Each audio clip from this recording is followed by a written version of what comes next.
Hola, ¿qué tal? ¿Cómo están? Mi nombre es Oscar Lara. Es un placer pues estar aquí acompañándoles y compartiendo un poco sobre el diseño de experiencias turísticas. A mí me gustaría comenzar con una anécdota que leí de una empresa de zapatos de Manchester que hace más de 100 años envió a dos de sus vendedores a prospectar mercado al sur de África. Y cuando estaba en el sur, recorrieron el norte, recorrieron el centro. En alguna parte del continente africano se comunican con su empresa, los vendedores, y uno de ellos le dice a la empresa, oportunidad desastrosa, no usan zapatos. El otro vendedor se comunica y dice, oportunidad gloriosa, todavía no usan zapatos. Y esta gran diferencia de óptica yo creo que es esencial para poder diseñar experiencias turísticas, principalmente porque vamos a estar trabajando con varias comunidades, con varios espacios urbanos, pero también sobre todo porque me gustaría que nos enfocáramos en poder activar, en poder ayudar a estos destinos emergentes, a estas zonas rurales o áreas naturales protegidas, donde muy posiblemente vamos a encontrar una gran cantidad de áreas de oportunidad o de problemáticas incluso, que a partir del diseño de experiencias turísticas podremos ir solucionando o ir ayudando, como les comento, a las comunidades anfitrionas. Yo creo que justamente el enfoque principal que necesitamos en esta ocasión, en este proceso que estamos viviendo, a mi gusto mal llamada reactivación turística, ya que como les estaré compartiendo, creo que involucra irnos pasos más atrás para entender la razón por la que en principio llegamos a este debacle y para comprender que más que un rediseño, más que una reactivación, creo que necesitamos pasar a un rediseño o a una reconstrucción del tejido turístico. Pero bueno, iré compartiendo un poco más a detalle. Me gustaría compartirles que yo me dedico a la operación turística desde hace muchos años. Mi empresa se llama Pasos Liberty y nos dedicamos a diseñar diferentes productos turísticos, tales como festivales, como recorridos turísticos, principalmente en el área de turismo gastronómico, y también exposiciones museográficas. Entonces, comenzaré con esta gráfica que a mí me gusta mucho, que la pueden encontrar, o está influenciada por el libro de la economía de la experiencia de Joseph Pine y James Gilmore. Y bueno, estos economistas estadounidenses, generan este esquema para que podamos identificar que en efecto la experiencia es una oferta gastronómica totalmente diferente de la de los servicios. Por lo regular, escuchamos que hasta cierto punto, como desde una óptica retórica, que bueno, pues somos prestadores de servicios turísticos, pero vendemos experiencias. Entonces ahora vamos a comprender por qué esto es un contrasentido, ya que son ofertas económicas totalmente diferentes, ¿no? Y ellos, bueno, pues proponen esta división. De hecho, son 5 ofertas económicas las que ellos identifican. Estas 4 son de las que vamos a hablar el día de hoy. Tenemos, por un lado, mayor diferenciación, es decir, a mayor diferenciación, especialización y personalización, podemos procurar un mayor precio. Entonces, la materia prima es esta oferta económica, pues primaria, ¿no? Que se encuentra en la naturaleza tal cual, que se puede extraer de la naturaleza, tal como la minería, como la silvicultura, como la agricultura, la ganadería, y que entonces, pues, son simplemente, yo no te puedo vender, por ejemplo, una guayaba más cara de lo que te la vende el agricultor de enfrente, ya que, pues, tiene las mismas características, mismo sabor, mismas condiciones, no tendrían yo ninguna característica adicional como para poder justificar esta alza en el precio, ¿no? Entonces, el precio lo fija el mercado, es lo que se conoce como los commodities, no puedo dártela más caro que el de enfrente, ¿no? Tal cual. Entonces, ya una vez que agregas un proceso de transformación a la materia prima, se produce la segunda oferta económica que es conocida como los bienes. Y aquí ya procuras una mayor diferenciación, procuras una mayor especialización y con ello también pues un mayor precio. Es decir, tienes por un lado, no sé, una cerveza de guayaba que produzcas con esta materia prima y no necesariamente porque a alguien le gusta la guayaba quiere decir que le va a gustar una cerveza o porque a alguien le gusta una cerveza le va a gustar en particular la cerveza de guayaba, ¿no? Entonces, aquí ya la gente está pagando no por una materia prima, no por un ingrediente en sí mismo, sino pues ya por un producto, por esta materia prima producida, ¿no? Ya agregada con producción. Esto también nos apoya para poder generar la tercera oferta económica, que es conocida como los servicios. Aquí en los servicios, pues bueno, las personas pagan por la atención que le brinda un establecimiento, por ejemplo, un restaurante o un bar, donde ya no estoy pagando únicamente por una cerveza, sino que sé que me sale mucho más económico comprársela directamente a quien produce la cerveza, pero estoy dispuesto a pagar un sobreprecio por el bien, en este caso por una cerveza. Sabemos todos que nos sale más cara una cerveza en un restaurante o en un bar, por ejemplo, pero estamos dispuestos a pagarlo porque estamos a gusto en un espacio cómodo, donde estamos viendo, por ejemplo, el partido de fútbol, nos están atendiendo los meseros o el barman o no sé, el sommelier, y entonces estamos pagando por la atención que nos brinda nuestro establecimiento, ¿sí? ¿Cuál es la cuarta oferta económica? Las experiencias, donde la gente ya no paga por la atención, ya no paga por un producto, ya no paga por un bien, perdón, producido, ya no paga por una materia prima, está pagando no por la atención, como digo, en los servicios, sino por la emoción. Pagas por la emoción que te brinda, bueno, pues aquella persona o empresa que genera estas experiencias, ¿no? Ahora ya no es únicamente que te tomes una cerveza de guayaba en un restaurante, sino que vamos a ir a un huerto de guayabos donde te voy a enseñar a cosechar tu propia guayaba, la técnica adecuada para la cosecha, a que degustes y que veas los diferentes tipos de guayaba. Te voy a, no sé, a dar una clase de cocina tradicional, por ejemplo, donde se involucre la guayaba como ingrediente primordial, y quizás alguna cata de cerveza de guayaba al finalizar. No sé, o sea, ya hay si se dan cuenta, todo lo que les estoy compartiendo al respecto de la experiencia involucra la activación de una narrativa. Es decir, yo voy a comprarte la emoción que me brinda una narrativa que tú estás dispuesto a contarme, tú como generador de experiencias, ¿sí? En ese sentido, saber hacer experiencias implica saber contar historias, implica identificar este hilo conductor que queremos comunicar, y entonces, en función de ello, de esta temática, podemos diseñar todo lo demás, el marketing, los guiones, nuestra forma de operar, absolutamente todo debe de estar implicado en torno a esa temática, ¿sí? Entonces, como se dan cuenta, vamos pasando de experiencia en experiencia, de oferta, perdón, de oferta económica en oferta económica, son totalmente diferenciadas. A mayor diferenciación y especialización podemos procurar un mayor precio. Entonces, un servicio básicamente se cuestiona en qué puedo servirte, mientras que una experiencia se pregunta cómo puedo hacerte sentir el día de hoy. Y quiero mostrarles este video que a mí me gusta mucho, que representa justo esta diferencia entre los servicios y las experiencias. Este fue un recorrido turístico que dimos para un par de viajeras de Canadá hace unos años. Ya fueron hace varios años, en la comunidad de Atotonilco, en San Miguel de Allende. Y bueno, pues aquí ellas nos pidieron que las lleváramos a comer gorditas porque lo vieron en el panfleto del avión. Y nosotros propusimos más bien hacerles una clase de cocina tradicional con una auténtica cocinera mexicana. Así que, bueno, pues aquí les va.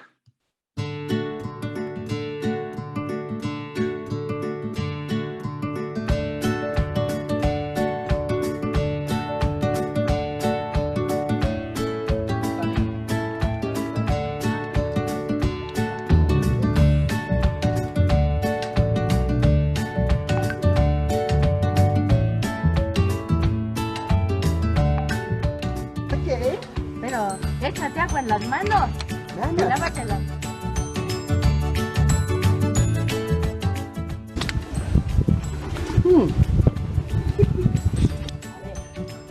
There you go. Bien, bien, bien. Cierra la mano. Mira. Así, mira. Los deditos derechitos. Mira, pues estás así como se sabe.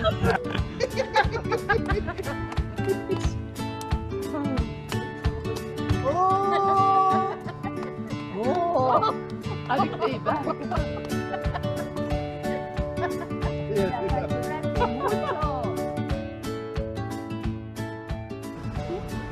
Bravo, sí sabe hacer gordas.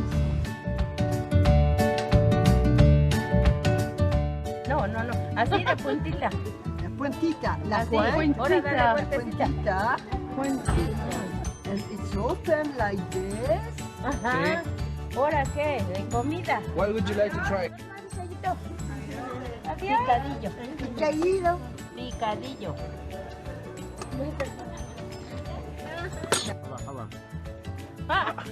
Oh, there you go. Yum, yum, yum, yum, yum, yum.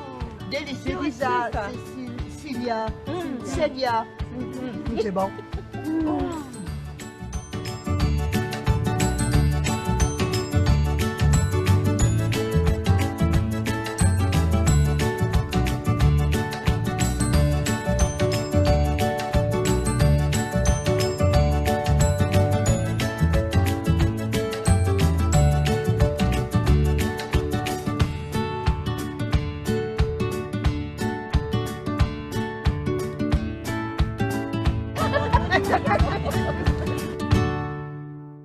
Bien, pues si nos damos cuenta, en este video vemos la diferencia entre un servicio que pudo haber ofrecido la cocinera tradicional en contraste con una experiencia.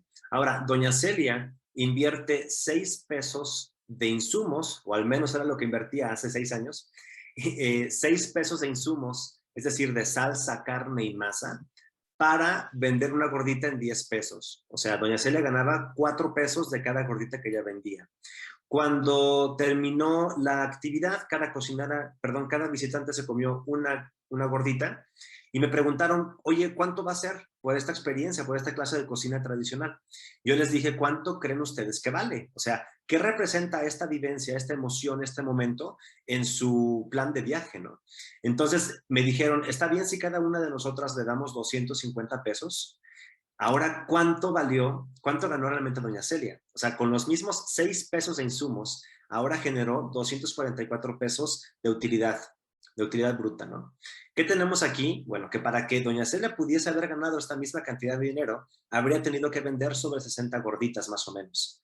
Entonces, esta enorme margen de contribución es al que yo quiero referirme con respecto al diseño de experiencias y la importancia económica en contraste con la de un servicio, ¿no? Porque los servicios aparte se están comoditizando muy, muy rápido, ¿no? Los bienes ya fueron comoditizados, o sea, las materias primas no se digan. Los bienes ya están comoditizados, o sea, basta con ir a un centro comercial, ver aquello que quiero comprar, compararlo con alguna aplicación como Amazon o Mercado Libre y saber cuál me lo da más barato. O sea, ya no hubo ningún tipo de característica que diferenciara o que diera valor agregado. Su única diferencia es quién me lo da más barato, ¿no? Entonces, ya los bienes ya fueron comoditizados, los servicios están comoditizándose rápidamente también con las aplicaciones que ahora están existiendo, los marketplaces. No dejemos que las experiencias ocurran lo mismo, ¿no? Para que no ocurra lo mismo, tenemos que mantenernos siempre activos y promoviendo esta capacidad creativa de poder desarrollar diferentes ofertas constantemente. Entonces ya platicaré un poquito más al respecto de esto, pero sí es muy importante que tomemos en consideración que las experiencias aún no han sido, por fortuna, comoditizadas y que por su característica de conformación te permite ser mucho más flexible para evitar su comoditización.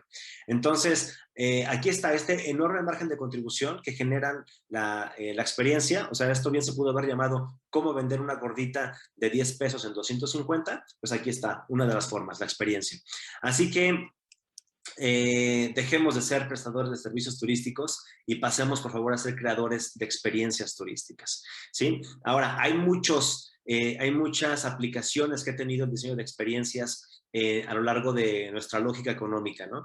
Se aplica, por ejemplo, en la experiencia del cliente, en el marketing experiencial, ¿sí? Cada uno tiene todas las estrategias de BTL, todo ese tipo de activaciones. Pues bueno, para el marketing experiencial hay todo un nicho muy importante del cual hablar. En este momento vamos a centrarnos un poco más en el tema de turismo experiencial, de cómo la experiencia se puede aplicar a las actividades turísticas, ¿no?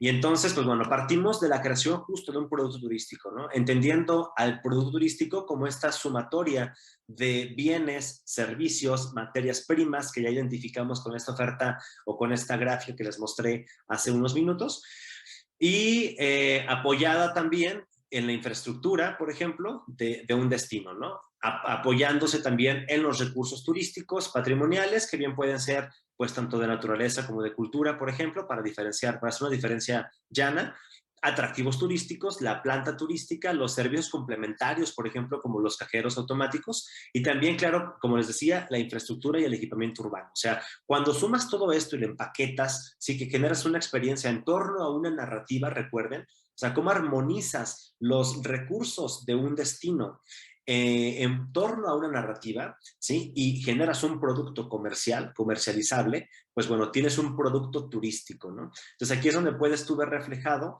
el fruto del diseño de las experiencias. Entonces, un producto turístico es aquello que el viajero compra. Una experiencia turística es aquello que el viajero va a recordar. Porque recuerden, esto se trata de emoción. Y bueno, no puedo dejar pasar la oportunidad de hablar sobre el tema de sustentabilidad, que sobre todo en este proceso de reconstrucción turística, como ya les compartí, es cada vez más importante. No podemos permitir que la sustentabilidad se convierta en un argumento de venta únicamente, en un elemento de marketing, donde, ay, sí, ven y cómprame, y voy dirigido a los ambientalistas porque soy sustentable. O sea, no, eso es muy malentendido ese concepto, ya que la sustentabilidad, para empezar, no únicamente se basa o toca lo ambiental, también toca la producción económica, por supuesto, y también, sobre todo, este enfoque en lo social, ¿sí? Volvamos a tener este enfoque en la comunidad anfitriona al momento de desarrollar turismo. Debe estar en el centro de todo aquello que generemos en torno al turismo, la gente, la comunidad local. Sobre todo en este momento, en el de reconstrucción que les comento, en el que vivimos en una época, en una era que se conoce como el antropoceno. El antropoceno es este momento de la edad de la historia en la que se ha visto afectada por la huella del humano, ¿no? O sea, se calcula que para poder consumiendo como lo venimos haciendo, requerimos de 1.6 planetas Tierra, de los recursos de 1.6 planetas Tierra. Entonces, en este sentido nos vamos a terminar nuestro planeta súper rápido. O sea, incluso el COVID es considerada como una enfermedad antropocénica que se generó a partir de que los humanos estuvimos metiéndonos con los ecosistemas de manera brutal y que estuvimos también, o que hemos estado también traficando con especies de diferentes ecosistemas, ¿no? Esto provocó esta mezcla tan brutal que hemos tenido con otros ecosistemas, es lo que generó el coronavirus como lo conocemos actualmente, ¿no? Y se pronostica que cada vez tendremos más pandemias más frecuentemente. Entonces, no podemos normalizar ese ritmo y decir que es parte de la naturaleza, porque tenemos más bien que revisar la forma en la que venimos haciendo las cosas. Si no, no habrá turismo del cual hablar en algunos años más. O sea, sí tenemos que realmente diseñar nuestras experiencias turísticas con un enfoque de sustentabilidad, de cómo puede generar este impacto favorable a la economía local. Ojo, economía local no únicamente que genere empleos mal pagados, sino que realmente le permita a la gente emprender, recibir inversión, y si van a emplearse, pues bueno, no nada más a que les paguen por su tiempo, sino también a que les permita formar un patrimonio. En el sector ambiental, por supuesto, cuidar cada uno de los elementos para que no dejemos literalmente una huella negativa en el destino, sino que más bien sea un enfoque de reconstrucción, ¿no? Este turismo que llegue realmente a dar más de lo que encontró. Y bueno, en el tema social, por supuesto, tiene que ser un factor de cambio. Tenemos que cambiar incluso los parámetros en los que medimos el turismo, que actualmente son los primordiales en torno a la lógica económica, tales como cuál es la derrama económica, cuál es la cantidad de visitantes que recibió un destino, o sea, cuántas noches hotel fueron las que recibimos. Esto es como la lógica económica y son los principales indicadores que tenemos en el turismo. O sea, tenemos que realmente virar a indicadores que realmente nos hablen sobre cómo el turismo está ayudando a cortar la brecha de la desigualdad social, de cómo cada vez más personas con menos recursos están haciéndose de más recursos a partir de la actividad turística. Ahí sí estaríamos hablando realmente de un enfoque sustentable, donde estamos midiendo cómo la población local está mejorando su vida a través del turismo. Entonces, es indispensable que esto lo incorporemos en el diseño de nuestras experiencias, ¿no? Ahora, regresando un poco más al tema del producto turístico, como ya les decía, este producto turístico se puede ver reflejado en diferentes elementos, ¿no? Tenemos festivales, eventos, recorridos turísticos, algunos recintos experienciales como museos, por ejemplo, como galerías. No quiere decir que porque ya existan estos espacios, ya ofrezcan per se una experiencia, pero ya pueden ser considerados como producto. ¿Sí? Aquí tendríamos que revisar cómo están desarrollando sus actividades, cómo están operando actualmente, para ver si realmente pueden ser considerados como una experiencia turística, ¿no? Entonces, para cerrar un poco esta parte, experiencia turística es la articulación de los recursos de un destino, ¿sí? En torno a una narrativa, permitiendo que los visitantes o que los viajeros puedan poner manos, mentes y corazones a la obra.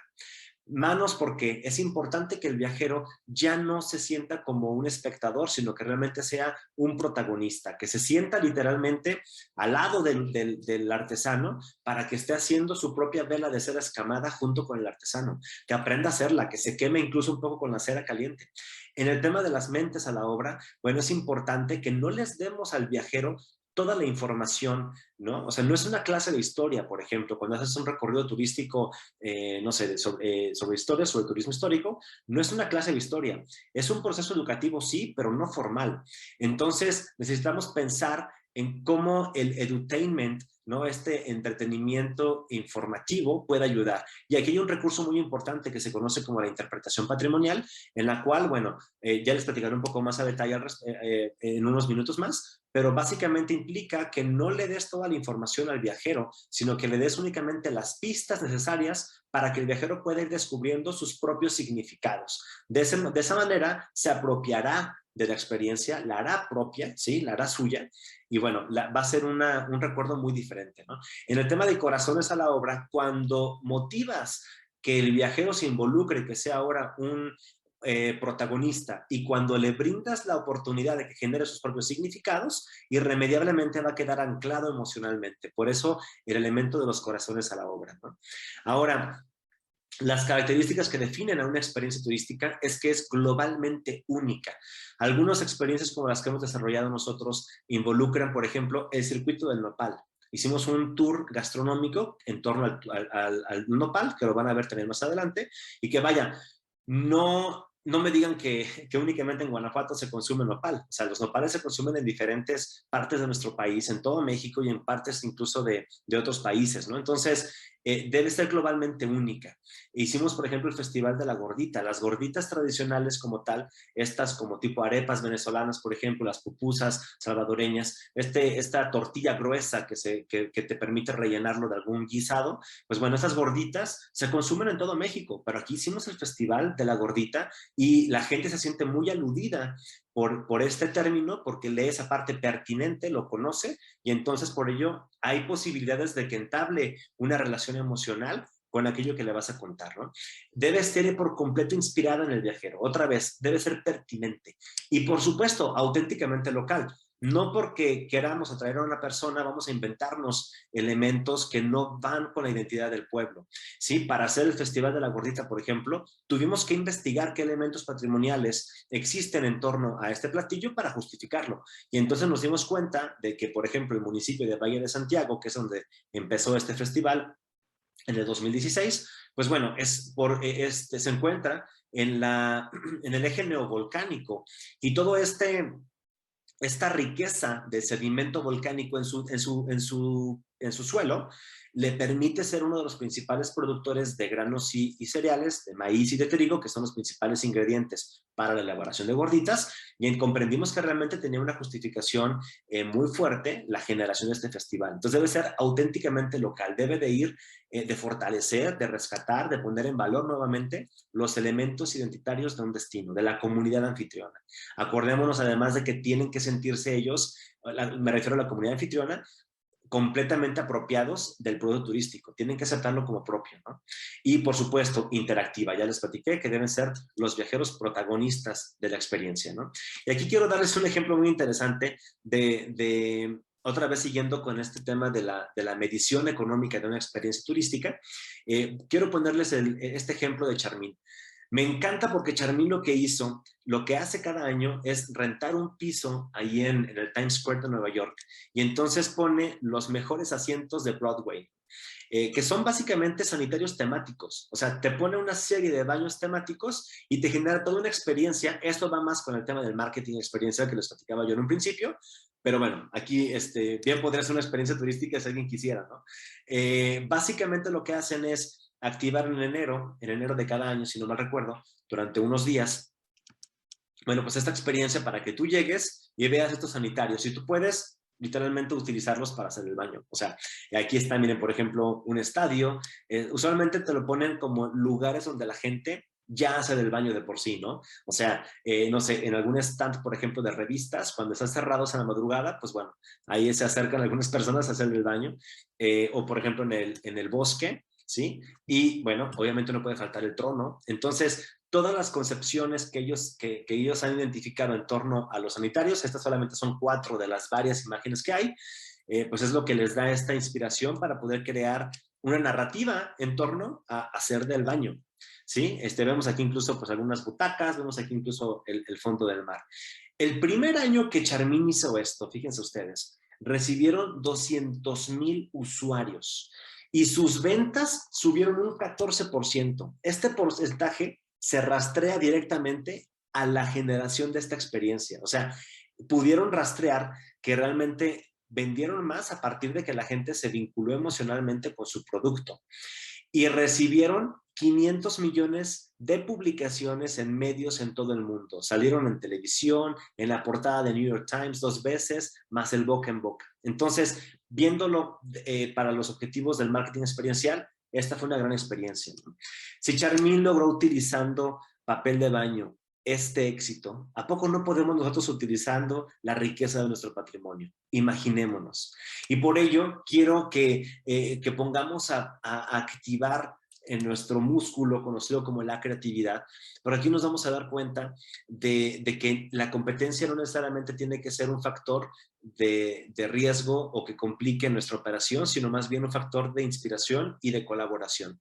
Hay un libro que se llama justo así, Océano Rojo, Océano Azul, se los recomiendo mucho, y aquí nos hablan de la diferencia de estos dos océanos. O sea, uno que hace esta analogía donde los tiburones se están cazando entre ellos mismos, incluso se están lastimando entre ellos mismos porque están todos compitiendo por el mismo pescado, ¿sí? Que en este caso vendría a ser el mercado y las diferentes empresas que compiten por el mismo cliente, en comparación con un océano azul donde todavía nadie ha volteado a ver esa enorme oportunidad, ¿no? Entonces, estrategia del océano rojo, pues compites en mercados ya existentes. En el océano azul te das la oportunidad de crear nuevos espacios de mercado. En la estrategia del océano rojo vences a la competencia. Ese es el objetivo, vencer a la competencia. Y acá en el océano azul la competencia se vuelve irrelevante. En el océano rojo explotas la demanda ya existente y en el océano azul te permite capturar nueva demanda, nuevos clientes. En el océano rojo tienes que escoger entre costo y diferenciación, porque si no, tu única forma o una de tus únicas formas de diferenciarte de la oferta ya existente es dando tu producto más barato. Entonces, a nadie nos conviene entrar en esa guerra de precios realmente, pero bueno, el océano azul te permite que como eres el único que está descubriendo este nuevo mercado, pues que tú puedas realmente ahora procurar un mejor precio y una mayor diferenciación. Entonces, pensémoslo justo en ese sentido, ¿no? Y es muy importante el momento de elegir una temática que te va a definir todo el producto turístico que vas a desarrollar. Por eso es muy importante echar a andar el tema de la creatividad y, por supuesto, hacer un estudio de mercado a detalle que te genere estos lineamientos por los cuales tú podrías estar yéndote. Digo, hace unos días estuve en el Fashion Days de San Miguel de Allende, un evento impresionante con pasarelas de moda, o sea, diseñadoras de moda que muestran sus colecciones con diferentes modelos en espacios impresionantes como viñedos, por ejemplo, como algunos recintos hacendarios en San Miguel de Allende. Y bueno, me impresionó ver este submundo, esta cantidad de turistas que atrajo este evento, muy exclusivo para el tema de la moda.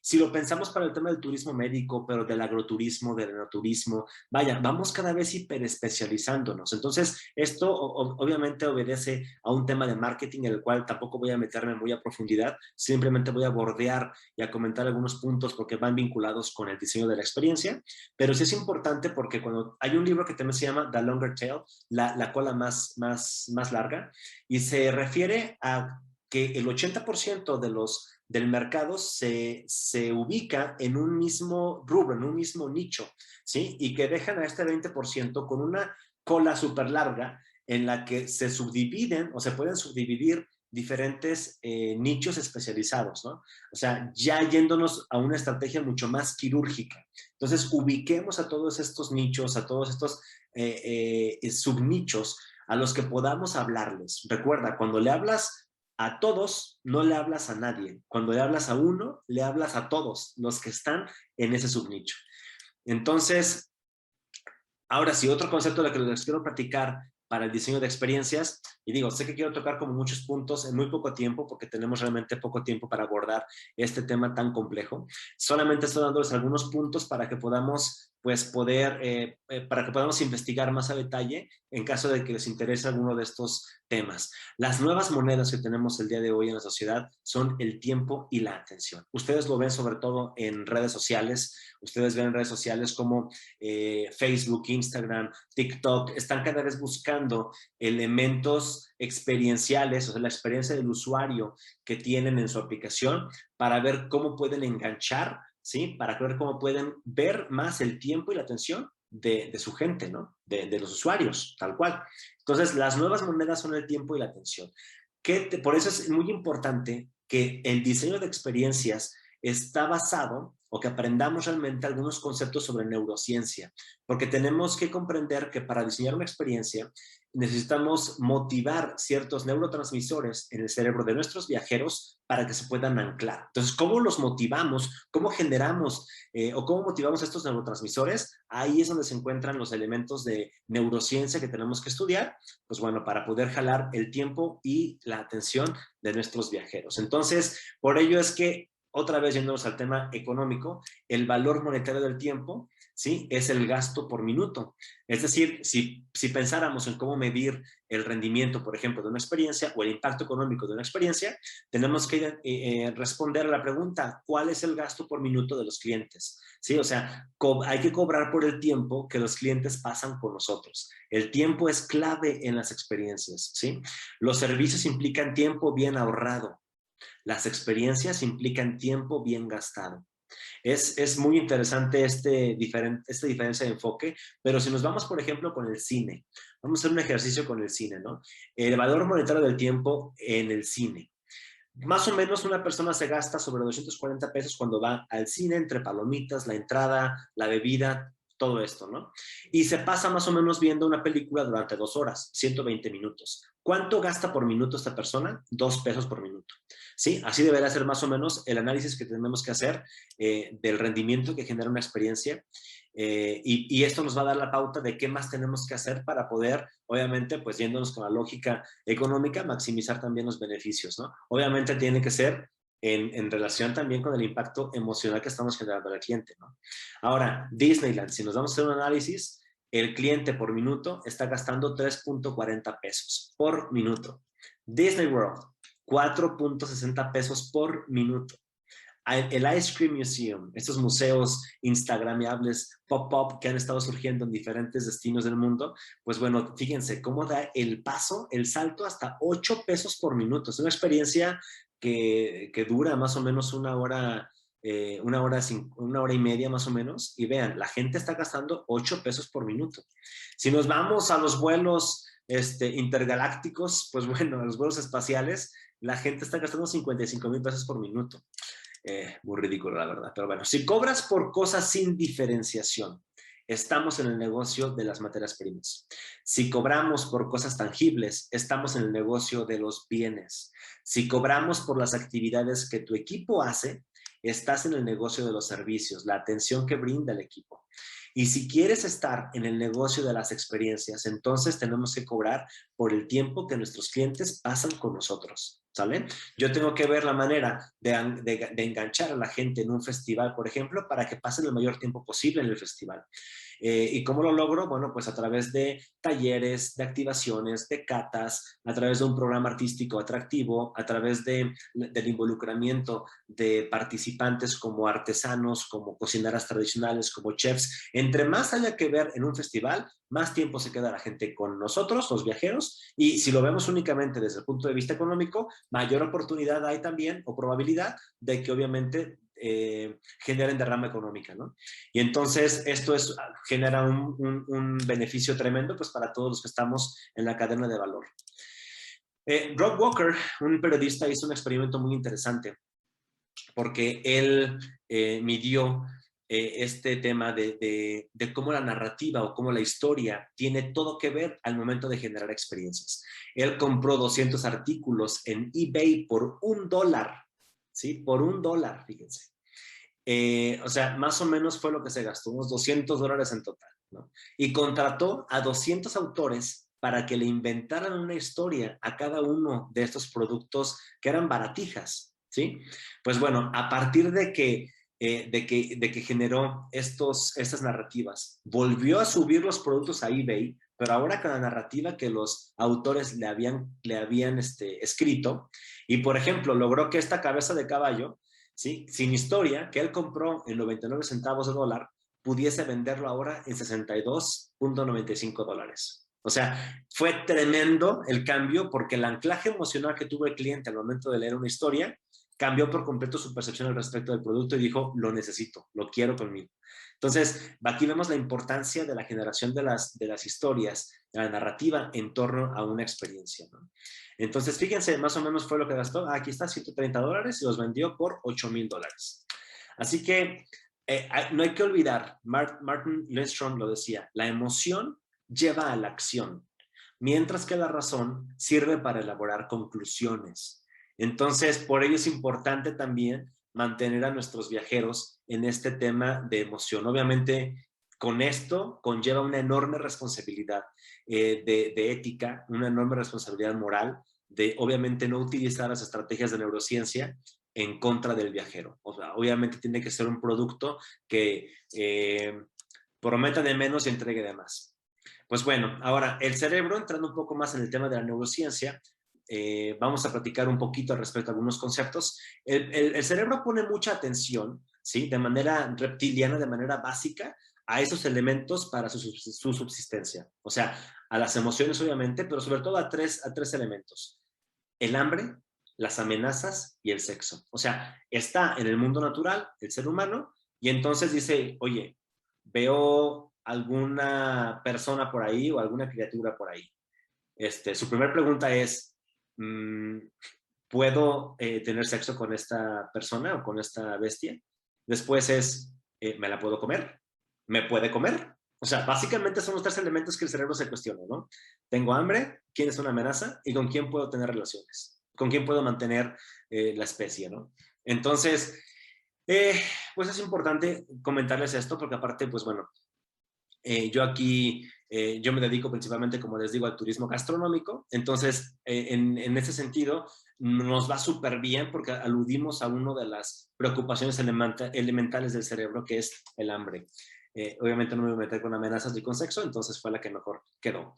Y me gusta mucho esta frase que dice, las personas olvidarán lo que dijiste y lo que hiciste, pero nunca olvidarán cómo las hiciste sentir.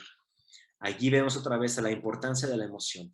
Y como les digo, aquí van algunas de los neuroquímicos de la felicidad que bueno, pues generan, que son indispensables para producir estas experiencias, ¿no? La endorfina, la dopamina, la oxitocina y la serotonina son 4, es un cóctel de la felicidad que ya está, o del placer, que ya ustedes estarán revisando más a profundidad. Yo solamente quiero ponerles estos elementos para que los tomen en consideración. La endorfina, por ejemplo, es un analgésico natural, una respuesta al dolor, al estrés y al miedo. Y para poderla motivar, requerimos que nuestro viajero, por ejemplo, juegue. O sea, aquí la estrategia de gamificación, que voy a platicar un poquito del tema más al rato, pues bueno, te permite que genere endorfina a tu viajero, ¿no? La dopamina, que se relaciona con las adicciones y la búsqueda de placer, es la que nos motiva a cumplir metas, deseos, necesidades, ¿sí? Y para poderla motivar, pues bueno, es importante descansar y tener objetivos a corto plazo o dividir en pequeñas metas los de largo plazo para que pueda tu cerebro celebrar logros diarios y con ello sentir o generar esta dopamina, ¿no? La serotonina, por ejemplo, se relaciona con la autoestima y la confianza y aumenta cuando nos sentimos importantes. La oxitocina se relaciona con los vínculos emocionales y afectivos como la intimidad, la confianza y la fidelidad. Entonces, es importante por ello estudiar formas de poder motivar esos neurotransmisores para la creación de la experiencia. No profundizaré porque es un tema sumamente complejo y la verdad es que digo, yo autoridad no soy para hablar de esos temas tampoco tan a detalle y además me encanta porque la neurociencia es relativamente nueva, entonces digo, ya lleva su tiempo, pero están descubriendo grandes cosas constantemente. Entonces les invito a que nos mantengamos muy al pendiente de todos los resultados que van arrojando los experimentos porque creo que puede ser de muchísima utilidad. Y esto es justamente el poder del había una vez. Entonces, tenemos que utilizar algunos conceptos para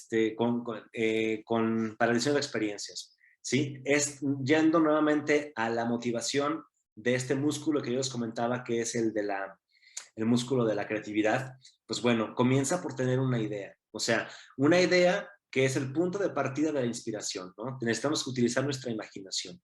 E insisto, la creatividad se tiene que entrenar todos los días, todos los días.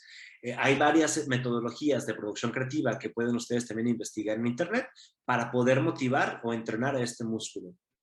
El concepto, con esta idea, ustedes ya van a construir ahora un concepto a partir de los elementos que puedan ustedes generar de esta idea, ¿no? Como colores, formas, texturas, por ejemplo, que te empiezan a dar ya como esta temática a la que queremos llegar, justamente, que es el tercer punto. La temática, pues bueno, un concepto obvio, reconocible, como ya ahora sí cómo vas a tangibilizar los elementos de tu concepto, que a su vez fueron inspirados en la idea, para poder crear esta temática. Entonces, por ejemplo, aquí está esta imagen de una idea, ¿no? La idea es invernal, ¿sí? El concepto, por ejemplo, es utilizar algunos elementos de esta idea para utilizar colores fríos, por ejemplo, en la decoración de este lugar, pero si nos queremos ya ir a una temática, pues bueno, aquí están ya elementos obvios que te reflejan sí o sí estos elementos invernales, como la escarcha, por ejemplo, que estás utilizando ya en la temática de este lugar, ¿no? Para crear un concepto, pues bueno, vale mucho la pena poner este ejercicio que hacemos nosotros, donde pones al centro aquello que tú quieres empezar a desarrollar o a generar varios conceptos, varios elementos que te permitan después utilizarlos para el diseño de la experiencia. Voy a poner un ejemplo para poderlo clarificar. Aquí está una manzana, ¿no? Yo voy a hacer, por ejemplo, el recorrido turístico de la manzana. Y aquí tenemos la marca Apple, por ejemplo, que fue lo primero que se me vino a la mente. O sea, ¿qué elementos están relacionados con el tema de la manzana? ¿Sí? Bueno, Apple, ¿qué más? La manzana de Newton, la manzana en la garganta de los hombres, por ejemplo, la manzana envenenada de Blancanieves, la manzanita Lift, por ejemplo, el refresco, la manzana de Adán y Eva, ¿sí? La manzana también, que se conoce, este círculo que ustedes ven en la parte baja del mango de la espada, la manzana como este conjunto o esta unidad urbanística, por ejemplo. Entonces, hay varios elementos en torno a la manzana, ¿sí? Como se dan cuenta que cuando hacemos esta metodología creativa, te permitirán después generar tu guión para que puedas utilizarlos en torno a tu tour, ¿sí? Esta temática que va a generar que la gente esté constantemente atenta a lo que tienes que decir, ahora qué se te va a ocurrir, ahora qué se te vino en mente, para poder desarrollar todo este producto turístico. Es un elemento, es una metodología muy interesante y pues bueno, quiero compartirles, por ejemplo, el caso de Xúscar. Xúscar es un pueblo que se encuentra en la cadena de los pueblos blancos del sur de España y hace unos años llegó Sony Entertainment, llegaron a ofrecerle al pueblo, pues bueno, ser la sede, ser este pueblo pitufo, ¿no? Para poder lanzar la película de los pitufos ahí. Pero los pitufos no son blancos, ¿sí? Necesitaban entonces pintar todo el pueblo de color blanco, que son de color blanco, pintarlo de color azul. Claro que imagínense pues la gente cómo se debe haber puesto, ¿no? De que, oye, pues, ¿cómo va a estar este tema de la pintura azul? ¿Cómo que me van a pintar todo el pueblo de color azul? Entonces Sony dijo, no se preocupen, va a ser solamente durante un tiempo. Prometieron ellos después pintar nuevamente todo de blanco. Y entonces, bueno, surgió esto. Pues aquí está, pintaron el pueblo de color azul. Y entonces se dieron cuenta que en ese breve tiempo en el que estuvo pintado de azul o en el que iba a durar el lanzamiento de la película, llegaron muchísimos clientes, muchísimos visitantes. A ver, todos los pueblos de esa región son blancos. Pero bueno, iban a ir al único pueblo azul, el único pueblo blanco de color azul que encontraban ahí en esta zona, ¿no? En esta cadena. Y entonces pusieron a Pitufín en la entrada del pueblo, en la entrada de los hoteles, a Gárgame lo pusieron en las macetas, empezaron a generar algunos festivales, por ejemplo esta que es una jornadas micológicas, porque claro, al estar también en Serranía hay una gran cantidad de setas y de hongos que es justo, pues, va muy vinculado con la temática de los pitufos, y pues bueno, aquí está puesto en valor. Claro, se dice que, bueno, fue una pérdida para la activación del patrimonio cultural que tiene también este pueblo, pero bueno, fue un éxito si lo vemos por el lado de la temática pura y llana, ¿no? Entonces, aquí está, pues bueno, si queremos como saber un poco más cómo construir nuestras historias, cómo desarrollar nuestros guiones, les recomiendo que busquen un poco más al respecto de las 7 tramas de Christopher Booker. Aquí está justo la de Superando al Monstruo, por ejemplo, que es donde el protagonista se propone derrotar a una fuerza malvada, ¿no? De pobre a rico es donde el pobre protagonista pues adquiere poder, riqueza, alguna pareja, no sé, y después pierde todo y luego lo recupera creciendo como persona.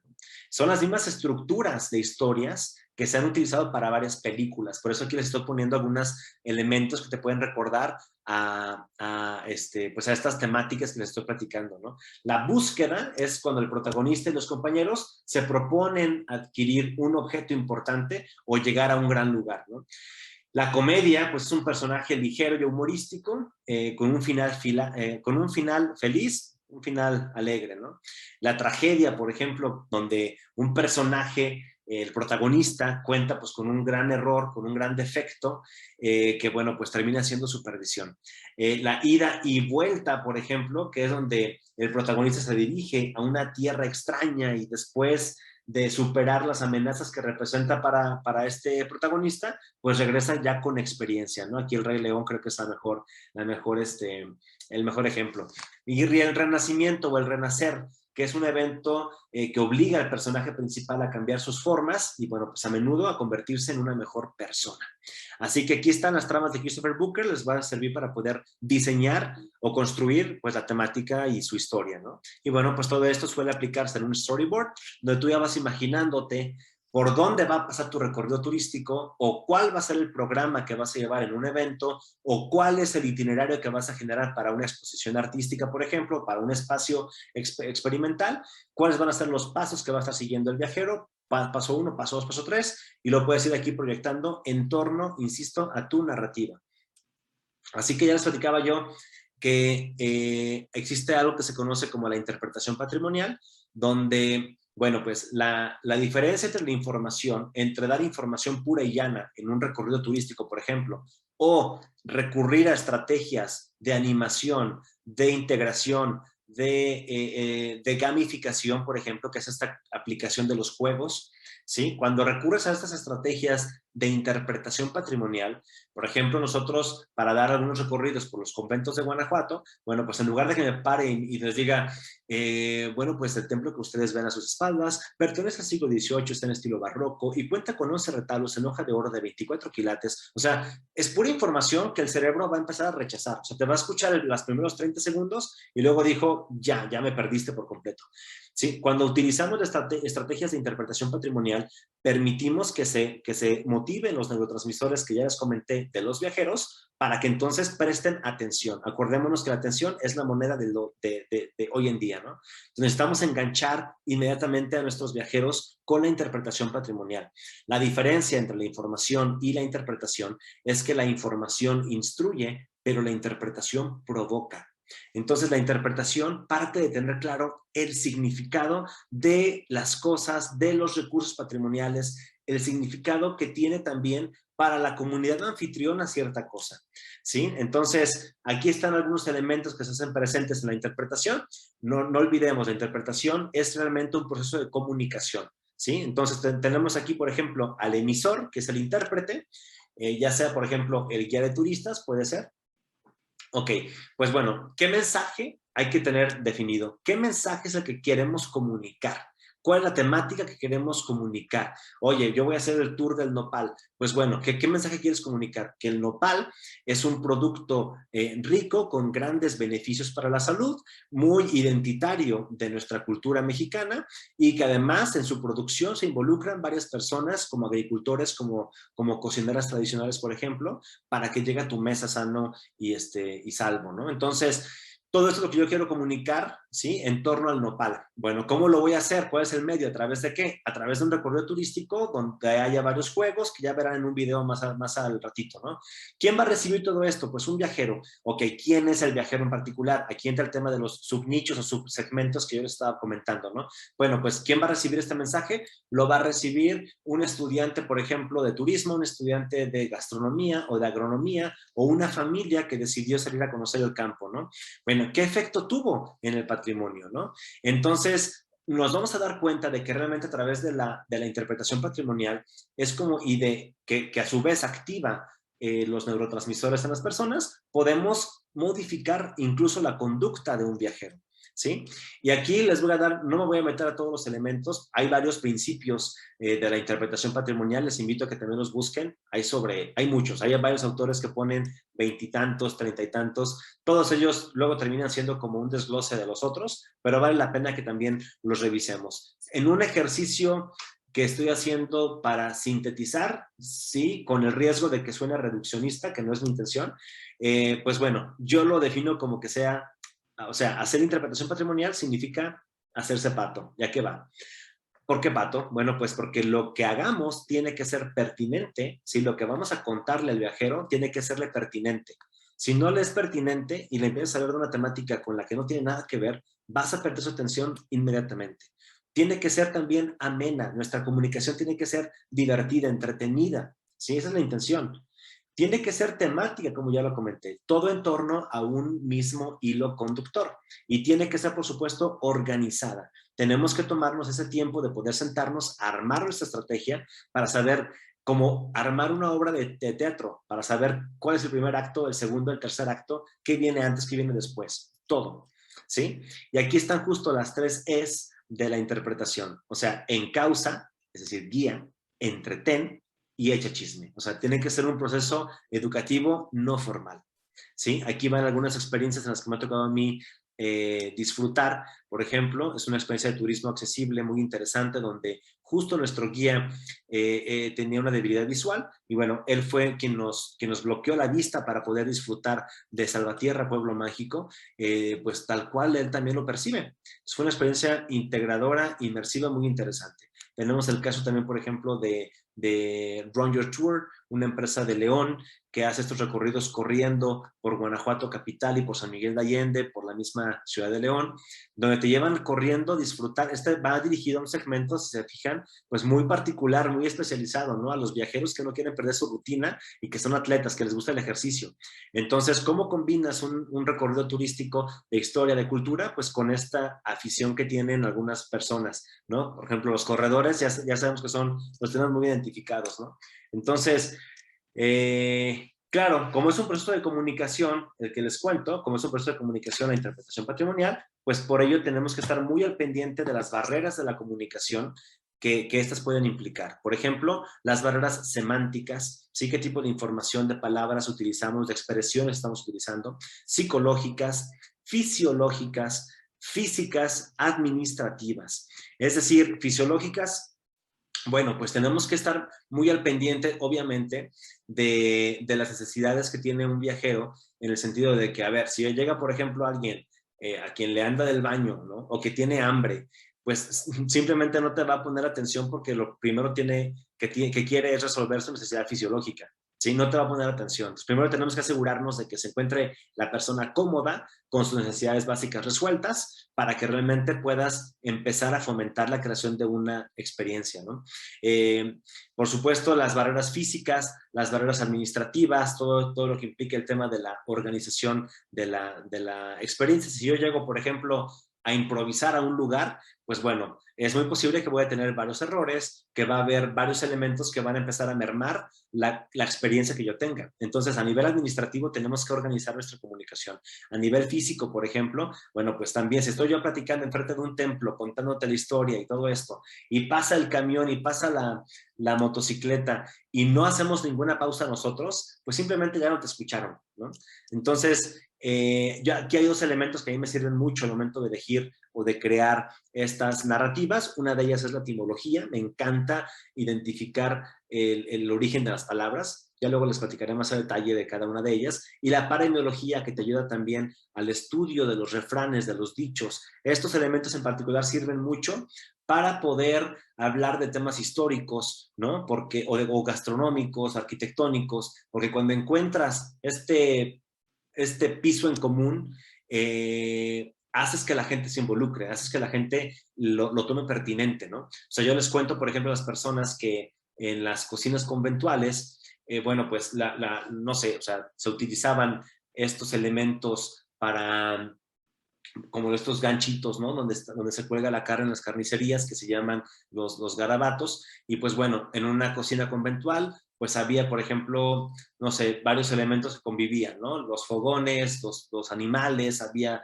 personas de diferentes procedencias, frailes, monjas, no sé, dependiendo del convento, ¿sí? Y que lo que no podía faltar, pues era un gato para que pudiera mantener a los ratones también fuera, ¿no? Pero tenemos que también cuidar, pues que el gato no fuera a comerse también parte de los alimentos que teníamos colgados en los garabatos, ¿no? Por eso tenemos que estar echando un ojo al gato y otro al garabato. Entonces de ahí viene la frase que todo mundo decimos de manera coloquial, ¿sí? Y cuando les digo esto, se sorprenden y dicen, oye, entonces quiere decir que la historia de los conventos no me es tan ajena como yo creía. O sea, hay cosas que yo digo en el día a día que a final de cuentas están involucradas con esa temática. Entonces comienzo con ello a motivar su atención, ¿sí? Y a poder generar este interés en la temática que yo estoy queriendo hacerles pertinente, ¿no? Entonces Benjamin Franklin decía, dime y lo olvido, enséñame y lo recuerdo, involúcrame y lo aprendo. Entonces tenemos que involucrar realmente a nuestro viaje. Gamificación. Gamificación, tampoco hablaré en mucho detalle, les quiero dejar esta imagen para que puedan revisar un poco los conceptos, pero implica la aplicación tal cual de juegos, de los juegos. O sea, decía Platón que puede aprender más de una persona en una hora de juego que en un año de conversación. Entonces, implica estos juegos que la gente puede desarrollar en algún festival, en alguna exposición museográfica, en algún recorrido turístico, para poder motivar, como les digo yo, los neurotransmisores y jalar su atención, ¿no? Entonces, les voy a poner este video que es sobre... Y bueno, le voy a bajar un poquito para contarles un poquito más al respecto. Miren, aquí está este tour que hicimos, el circuito de nopal, como les digo, y voy a hacer algunas pausas.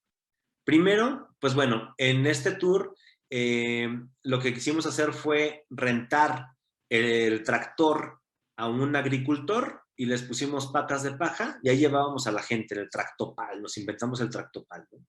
Y ahí llevamos a la gente en todo el pueblito, ¿no? Conociendo este recorrido turístico, este pueblito que, bueno, se especializa en la producción de nopal.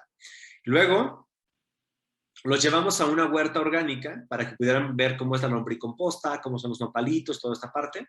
Resulta que nos damos cuenta que mucha gente, cuando terminaba el recorrido turístico, le decían a las cocineras que veían en la comunidad con las bolsitas de nopalitos, les decían, oigan, ¿y cuánto es lo menos, ceñito? Y no sé si hay algo que me genere mayor frustración y molestia que alguien quiera regatearle a un artesano o a una cocinera tradicional. Pero aquí dije, creo que tiene el error, somos nosotros. O sea, nosotros como operadores o como diseñadores de la experiencia, no fuimos capaces de modificar la conducta del viajero a través de la motivación de sus neurotransmisores. Algo tenemos que cambiar. Y aquí esta fue justo la excusa o el pretexto para poder desarrollar nuestro primer juego en este tour. O sea, ahora lo que les decimos es, ¿sabes qué? Te vamos a dar oportunidad. Mira, aquí, te damos una cubeta, tus guantes, para que te vayas a cosechar todo el nopal que tú quieras y te lo vas a llevar gratis. Entonces la gente entra muy emocionada diciendo, todo el nopal que yo corte gratis va. No, hombre, al tercer nopal ya les dolió la espalda, ya se cansaron, ya están de que no, ya me espiné, ya, o sea, ya no quiero, ¿no? Bueno, cuando les digo que los jornaleros se tienen que llenar sobre 10 cubetas, ¿no? Durante 8 horas, se sorprenden y dicen, no, ¿cómo es posible? O sea, yo no podría con esto, ¿no? Entonces, este tipo de cosas, y después les pusimos, por ejemplo, un concurso de desespinado, aquí está, un concurso de desespinado, donde vemos realmente, ellos compiten con una cocinera tradicional para ver quién desespina más rápido el nopal. Obviamente siempre gana la cocinera tradicional, pero bueno, se dan cuenta de que no es tan sencillo que ellos puedan comer nopal, ¿sí? Entonces, cuando termina el tour, ya no me ha tocado ni un solo comentario sobre cuánto es lo menos, todo lo contrario es, ay señora, ¿por qué tan barato? O sea, fue la friega de la espalda, las espinas, ¿por qué tan barato, no? Entonces, aquello que tú quieras modificar, aquel mensaje que tú quieras fortalecer, te va a dar la razón para poder desarrollar también los juegos o la gamificación para tus productos o experiencias turísticas, ¿no? Entonces, aquí los tenemos, miren, el concurso de desespinado. Después, me voy a ir un poquito más adelante, los llevamos pues a una procesadora de cosméticos de nopal, donde la gente puede hacer su propio champú de nopal o su propio jabón de nopal. Luego los llevamos a una procesadora de productos de nopal alimenticios. Aquí ven cómo se preparan las penquitas en escabeche, ¿sí? Y bueno, también pueden probar algunos productos como la nopal limonada o el nopal deshidratado, las penquitas y todo esto. Y después, claro, pues saboreate un manjar de nopal. Aquí está. Si no han comido, una disculpa por esta imagen, pero es que, vean, o sea, es una penca rellena de queso asadero con nopalitos, verdura, con carne del pastor o carne de conejo. Bueno, una verdadera delicia. Tortillas de nopal, salsa de joconostle, licor de nopal, nieve de nopal. Vaya, es una delicia, ¿no? Todo lo que se puede producir en torno al nopal. Se dan cuenta, nuestra temática es muy clara, es el nopal. Entonces, con este producto turístico pudimos obtener el reconocimiento de la diversificación del producto turístico mexicano en la categoría de turismo gastronómico en el 2016. Gracias a este producto, ¿no? Y obviamente la intención de estos premios que se obtienen, pues es con la intención de poder jalar ojos de las autoridades, de los medios de comunicación, de operadores turísticos mayoristas, pues para que obviamente pues integren ahora esos productos turísticos también en sus actividades comerciales, ¿no? Entonces, bueno, pues aquí están algunos ejemplos de los juegos. Einstein decía que los juegos son la forma más elevada de la investigación, así que no lo dejen, no lo echen en saco roto. Ya para casi concluir, pues bueno, nos metemos con la parte de a quién tenemos que conocer cuando llegamos a un destino turístico para poder desarrollar una experiencia turística. Primero nos tenemos que conocer a nosotros mismos, saber qué nos apasiona, qué nos interesa promover y comunicar. Después, por supuesto, a nuestros viajeros o a nuestros clientes, ¿no? Hay varias estrategias de estudio de mercado en las cuales no voy a profundizar, solamente quiero hacer algunos puntos enunciativos en aras del tiempo, ¿no? Y también debes conocer a tus stakeholders, a tus aliados, a la comunidad anfitriona, a los gobiernos, a la academia, empresarios, a toda aquella gente que puede ser parte de tu producto turístico para que también se vean integrados y también se apropien y te fortalezcan en este proceso de emprendimiento, ¿no? A tu destino, por supuesto. Tienes que llegar a conocer historia, datos, recursos turísticos, patrimoniales del lugar con el que vas a trabajar, ¿no? Y bueno, pues aquí les dejo la pirámide de Maslow para los viajeros, edición prehispánica que desarrollamos nosotros.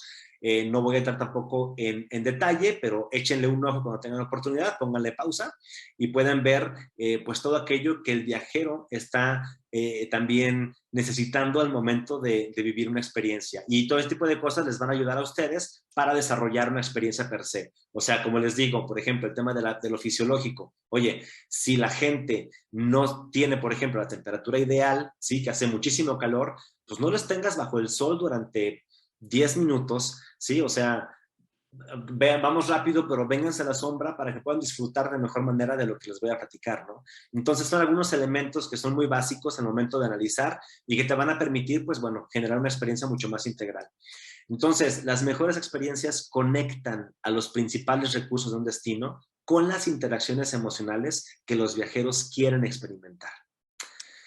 Así que, bueno, para hacer un recap de todo lo que acabamos de platicar, armemos un itinerario articulando bienes, servicios y recursos patrimoniales, integrando, por supuesto, a la comunidad local. Es más, yo cambiaría esa palabra y le pondría poniendo a la comunidad local en el centro de toda nuestra actividad, a partir de una narrativa que estimule los sentidos del viajero, ¿sí? Porque la forma de estimular los neurotransmisores es a través de los sentidos de los viajeros, ¿sí? Del olfato, del gusto, del tacto, ¿sí? Entonces, apelamos con esto a sus diversas dimensiones humanas, podemos llegar a tocar su dimensión, por ejemplo, física, intelectual, social, espiritual, emocional, cuando hacemos y ponemos todo esto que les acabo de compartir en marcha. Ahora, así que bueno, a partir de este recap que acabamos de desarrollar, podemos ahora sí, con toda esta conceptualización que les acabo de compartir yo sobre los diferentes elementos que componen una experiencia, ya podemos ahora sí generar nuestro itinerario, ¿no? Ya sea aquel que nos vaya,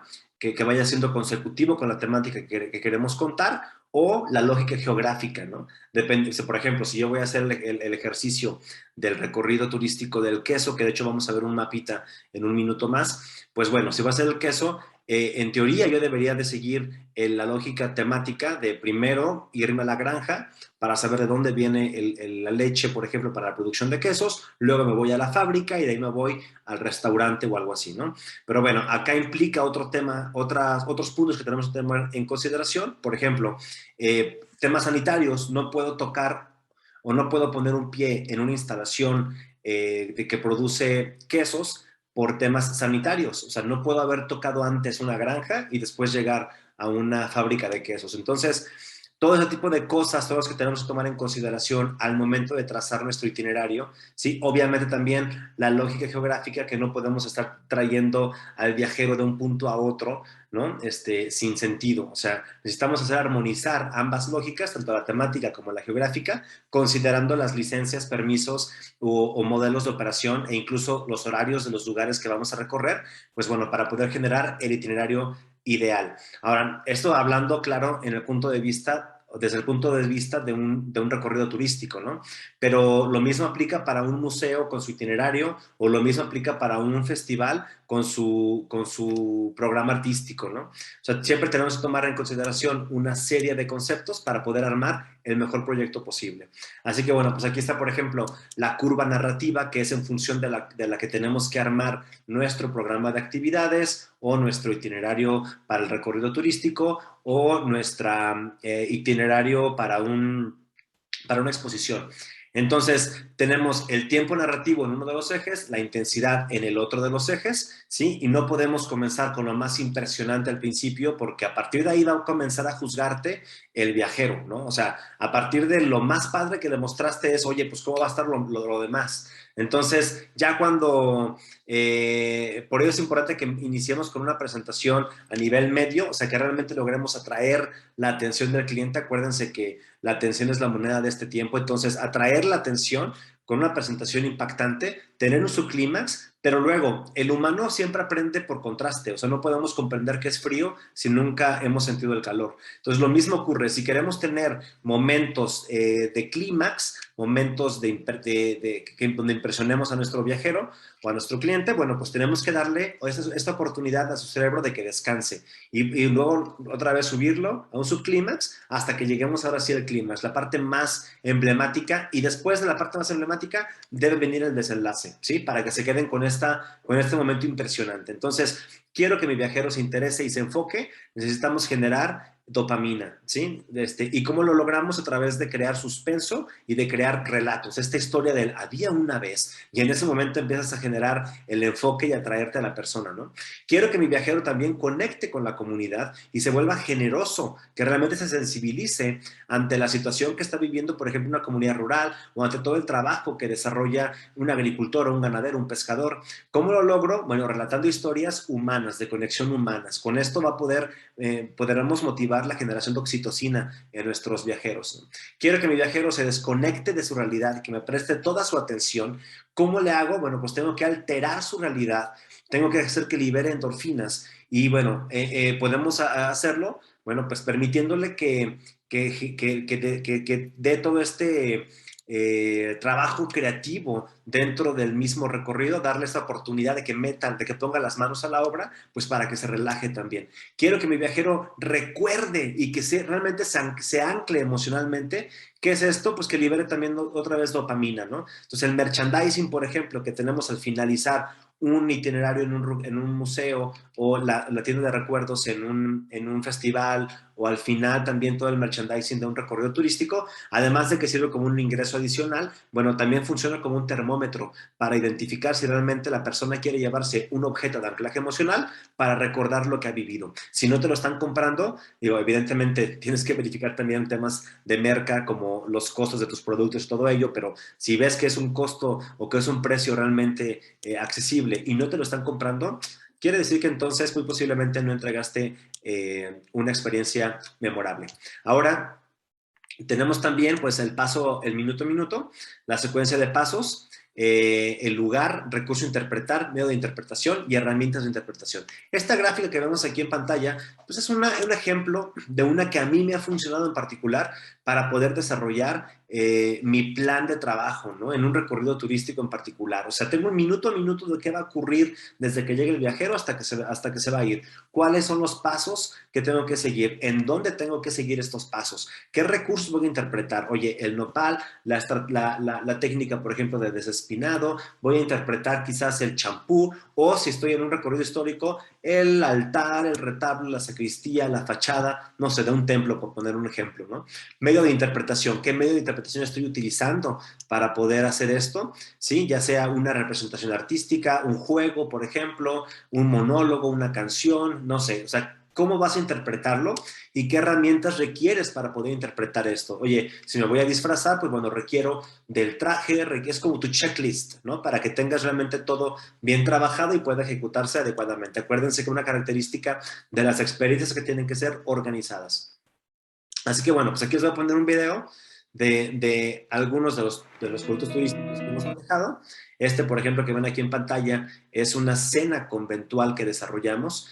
Como les compartí, yo empecé a dar recorridos turísticos en los conventos y resulta que después descubrí el turismo gastronómico, me enamoré del turismo gastronómico y lo encontré como una excelente manera de poder acercar a la gente a donde yo quería, ¿no? A las temáticas que yo creía que eran más complejas. En este sentido, me ha servido mucho, por ejemplo, porque la gastronomía, porque para poder mostrar los conventos, hago esta cena conventual en equipo, hacemos esta cena conventual donde vienen varios chefs y tenemos un programa de recetas que se han investigado de hace 250 años, por ejemplo, de qué es lo que comían los frailes, ¿no? Hace 2.5 siglos, o sea, ¿qué comían en los conventos? Entonces, a partir de toda esta gastronomía que ponemos en valor en una noche al año donde la gente puede cenar lo que los frailes hace tiempo, pues bueno, es que permitimos que la gente redescubra su patrimonio a través de este producto turístico, ¿no? Aquí ves un ensamble de cuerdas, ves un concierto, por ejemplo, de música barroca en el templo. Entonces hacemos que a través de la gastronomía la gente se pueda acercar a la temática conventual, ¿sí? También tenemos otro producto turístico, voy a bajar nuevamente, que se llama A Paseo del Queso Guanajuato. También obtuvimos el premio, bueno, el reconocimiento a la diversificación del producto turístico mexicano en el 2019 por este tour. Aquí pues catamos los quesos de vaca. Hay una maestra que te enseña a hacer tu propio queso de provolone o ranchero. Sí, ahí está. El viajero tiene que poner manos a la obra. A partir de que a la gente le encantó el tractopal, vimos que el transporte temático era realmente importante para una experiencia, así que echamos a andar la carreta lechera también. Y pues bueno, ya después conocemos los procesos de elaboración en una fábrica de queso y hasta después de que hayamos visto o pisado estos espacios sensibles sanitariamente hablando, pasamos a la granja y luego catamos otros 7 quesos de cabra y oveja y con vinos de la localidad. Después probamos las gorditas de queso enchilado y luego la nieve de queso con zarzamora. O sea, se dan cuenta, toda la temática, todo el hilo conductor fue en torno al queso, ¿no? Así que, pues bueno, aquí les muestro este itinerario que fue el que desarrollamos nosotros. Primero trabajamos con un Google Maps, literalmente. Geolocalizamos todos los nodos que queremos visitar y después vamos agregando todas las normativas que les comento. Oye, pero acá no puedo entrar primero porque está cerrado en la mañana, o no puedo entrar primero porque sanitariamente primero tengo que pisar otros espacios antes de poder llegar acá, ¿no? Entonces ya en función de eso armamos bueno, y obviamente en función de la curva narrativa, de qué es más emocionante que qué, para poder ir generando el orden de nuestro itinerario y que realmente la gente se vaya con esta gran sensación, ¿no? Ya luego toda esta información lo bajamos a una ficha técnica, pues que ya trae su logotipo, nombre del producto, fotografía, descripción, todos los requisitos que te llegan a solicitar en el mundo turístico, en toda la cadena de comercialización. No voy a entrar en materia porque nuestro tema en esta ocasión fue meramente el diseño de experiencias, pero obviamente todo lo que continúa después ya es un tema de marketing, es un tema de comercialización, por supuesto, donde la digitalización es evidentemente uno de los principales retos a los que estamos llamados en esta nueva década. Así que todo esto que les acabo de compartir lo trabajamos siempre con el modelo Lean Startup, este modelo que te dice en 3 pasos. Primero, ten una idea y construye un producto mínimo viable. O sea, no pongas todas no pongas todos tus recursos en riesgo, porque es posible que no funcione el negocio y te quedes simplemente en bancarrota, tal cual. Entonces, tenemos que construir un producto mínimo viable, ¿sí? Lo menos indispensable para poder aprender. Ahí está, invierte poco y aprende mucho. Y una vez que tengas esta idea, oye, quiero llevarme a la gente en un tractor con un remolque y pacas de paja. Ok, tenemos que medir las reacciones de la clientela. Oye, ¿qué tal? ¿Qué te pareció? No, pues fíjate que estuvo padre, pero mucho sol. Ok, tenemos entonces que pasar al tercer punto, que es aprender. Aprendemos de esto, pivotamos, ¿sí? Y ahora les vamos a agregar un sombrero. Oigan, volvemos a medir. ¿Qué les pareció? Bien, pero la resolana. Ok, aprendemos, pivotamos y ahora les vamos a poner un guitarrista cantando música de José Alfredo Jiménez para ver qué les parece, a ver si los podemos distraer un poco, ¿no? ¿Qué les pareció? Nos encantó. Fuimos cantando y ni sentimos la resolana. Perfecto, en ese momento vamos a perseverar. ¿Sí? Así este mismo ejercicio lo hacemos con cada uno de los productos turísticos que tenemos para determinar qué tenemos que flexibilizar, qué tenemos que mover, qué tenemos que modificar para que realmente pues pueda pegar, ¿no? Entonces, invertir poco para aprender mucho y bueno, también este modelo te permite que si vas a fracasar, el fracaso sea rápido y sea barato. Así que pues bueno, yo con esto me despido.